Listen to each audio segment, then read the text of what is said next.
আসসালামু আলাইকুম। এগুলো আমার অত্যন্ত পছন্দ ও প্রিয় একটি দেশি মাছ। অবশ্যই মাছগুলোকে আমাদের দেশি ভাষায় বলে চ্যাং মাছ।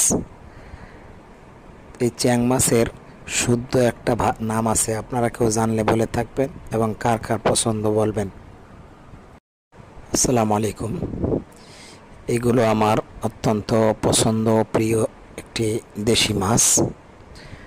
অবশ্যই মাছগুলোকে আমাদের দেশি ভাষায় বলে চ্যাং মাছ। এই চ্যাং মাছের শুদ্ধ একটা নাম আছে, আপনারা কেউ জানলে বলে থাকবেন এবং কার কার পছন্দ বলবেন। আসসালামু আলাইকুম। এগুলো আমার অত্যন্ত পছন্দ ও প্রিয় একটি দেশি মাছ। অবশ্যই মাছগুলোকে আমাদের দেশি ভাষায় বলে চ্যাং মাছ। এই চ্যাং মাছের শুদ্ধ একটা নাম আছে, আপনারা কেউ জানলে বলে থাকবেন এবং কার কার পছন্দ বলবেন।